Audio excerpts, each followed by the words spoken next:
good evening to you both. And let's begin with Peter Guthrie's removal from the UCP caucus. The MLA for Airdrie Cochrane says criticizing the government comes with a cost.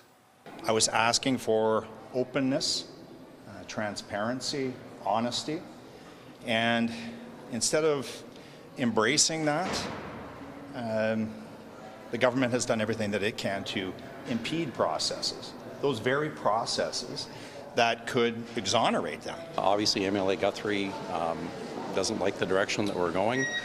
Majority of caucus is very comfortable with that direction. It's transparent. It'll be out there. We want to get to the end of the results as much as everybody else, but he expects a different route.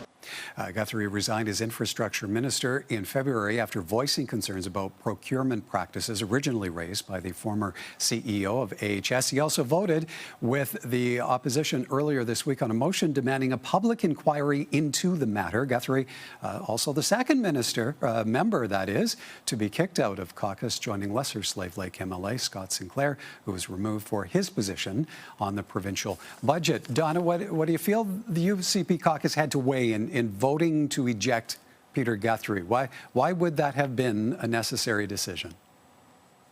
I actually sat as an independent, so I have a very keen interest in this. It's a very difficult thing for somebody who is a minister to actually take a very different direction on a critical issue inside government. He obviously tried to do something inside, then became vocal on the outside, sat independent, sat within the caucus and chose not to go independent. Personally, I think he should have been an independent in February. I'm not surprised at all that this has happened. It probably should have happened earlier. And this vote, supporting an NDP motion moved the dial. They had to do something. There was no choice. Chaldeans, how much of a thorn does Peter Guthrie now potentially become in the side of the Smith government as it navigates all of the controversy around allegations of interference and corruption? Well, Michael, this is reminiscent of Jason Kenney's battle with Todd Loewen and Drew Barnes. Those individuals remain a thorn in a threat to Jason Kenney's government.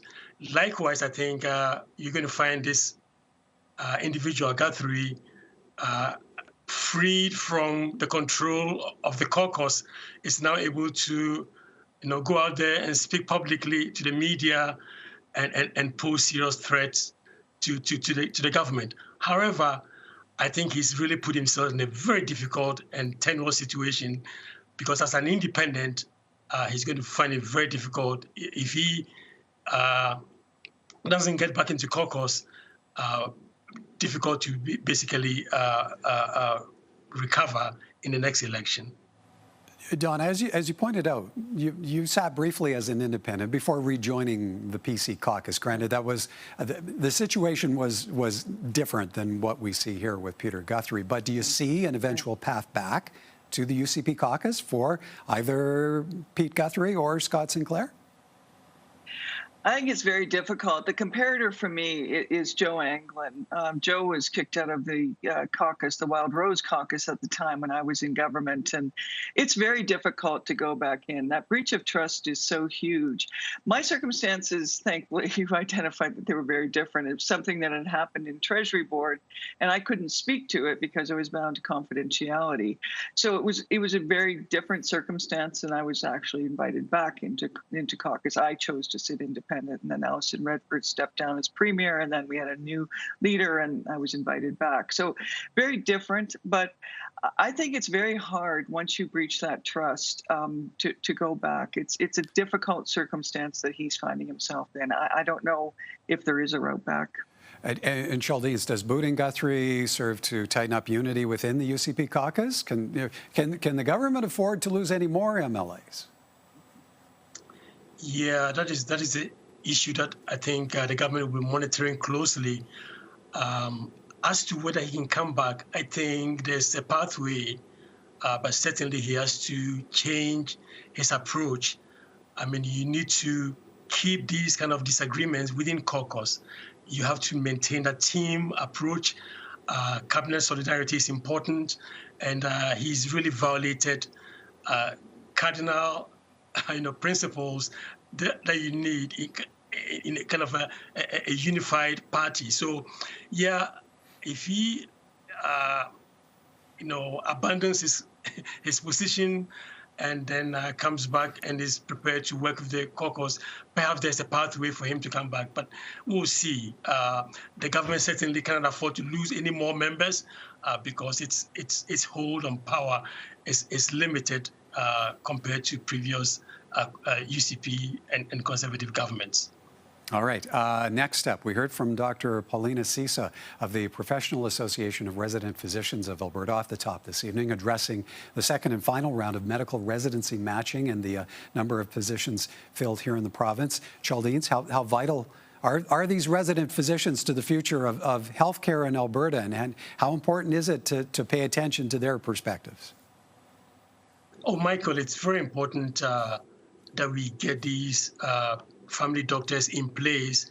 There's a strong demand here in Alberta, especially in the rural areas, for physicians. So I think that it's good news that Paula Sika delivered here, that there's been positive response in the second round. And I think on top of that, I think the compensation deal that the government crafted with the AMA on family physician compensation, I think is really helping a lot. But certainly there are issues of trust that the AMA has always hampered on. There's also political disagreement in terms of the government's approach on issues like gender-affirming care, drug, so the approach to drug treatment. There are political issues between the AMA and the government, but certainly this residency development here is good news, and it shows that the government and the AMA, have room to celebrate what potentially could have been a disastrous impression on the public in terms of residency. Okay, and Donna, what's your takeaway in the message these resident physicians are sending about confidence in the long-term sustainability of Alberta's health system, especially when you weigh it against maybe messaging you hear from the Alberta Medical Association? It was a very upbeat message. I was actually very encouraged to hear it. We're a booming province. We've got a population growth that's unlike everywhere else in this country. We need to attract doctors, and that was a very, very positive message. I was happy to hear it. I don't think sometimes we hear all the good news. I know there has been a settlement with AMA. Cancer doctors are getting paid more and will probably retain more. So there are elements here that maybe we're missing in the whole story. It's good to hear good news sometimes. Federal leaders will be back on the debate stage this evening after squaring off in French Wednesday. We can control our economy, our domestic economy, by overturning liberal economic policies. You would make Canada more like the United States. You would Americanize our healthcare system. The French language, Quebec's culture, and supply management will never be on the table. You say you're a negotiator, but, perhaps negotiating with tax havens. But when it comes to trade agreements, I haven't seen the proof. Four leaders there. Missing Wednesday evening, though, the Green Party excluded from both debates by the Debate Commission for not running enough candidates. The co-leaders of the Greens call that decision undemocratic. Donna, how do you feel the party leaders fared in the French debate? Did anyone deliver a knockout punch, something you were looking for, maybe expecting? I think I was hoping for a knockout punch. This was the chance. If anybody was ever going to compromise or expose the weaknesses in Carney, that was the moment to do it. He's weaker in French than the other candidates, and nobody delivered that knockout punch. I think he came out of that very unscathed. The expectations were low. I mean, we had, he can barely speak in French. Well, actually, it turns out he can do quite well. So I think it really ups the ante for tonight's debate. To move the dial, to change the trajectory, somebody's going to have to do something different tonight. Chaldeans, anything in particular for Albertans to take away from that first debate in French? What stands out for you regarding policy that would impact our province? Well, Michael, a couple of things that affected Albertans that are of importance for Albertans are the fact that on issues of energy development, economic corridors. Mr. Carney has really moved the Liberal Party into the political center. And we also saw, again, a strong statement by Mr. Blanchet about the opposition of the Bloc Québécois to further development of pipelines in the province. But I think what most Albertans and potentially most people noted is that these leaders have not costed their programs and policies. So we are left in a vacuum as to what is going to happen with the impact on the financial state of the country. And finally, Michael, I think most people miss this, but I think the most important part of the debate wasn't the debate itself. It was the scrum after the debate, where all hell broke loose. This was an attack by the alternative media, and what happened was Mr.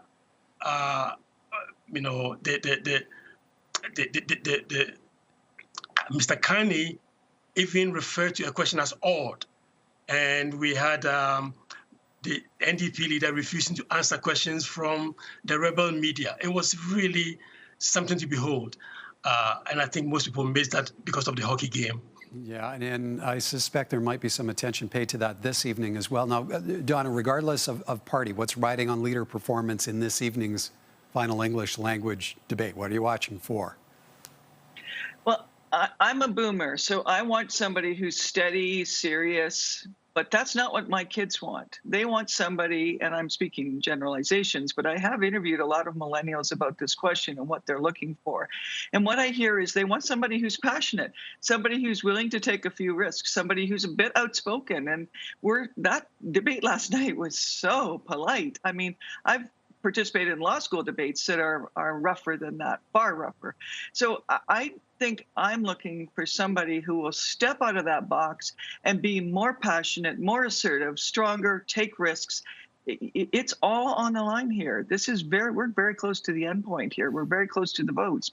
Advanced polling opens tomorrow, or Friday. So it's really, really important that people decide how they're going to play this game. And I think tonight's the night. Yeah, Chaldeans, to that point, April 28th is coming up pretty quick. Is there enough of an undecided vote that tonight's final debate in English could potentially sway the outcome of the election? Where do you read on that?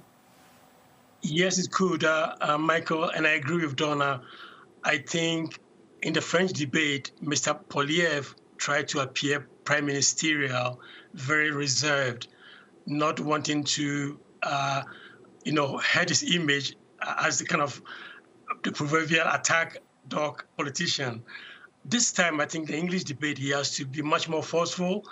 The record of the Liberals is there to unfold. And he has to be much more pointed, linking Mr. Carney to Mr. Trudeau. If he is able to score the points and make a strong case for change, I think that there's a possibility of making some gains here. But Mr. Carney also has to go on the offensive, bring the debate to the Trump issue. And I think that if he does that, I think you do very well. Could be an interesting one this evening. All right, we have to leave it there. Good to see you both. Thank you. Thank you. Thank you very much, Michael. Bye.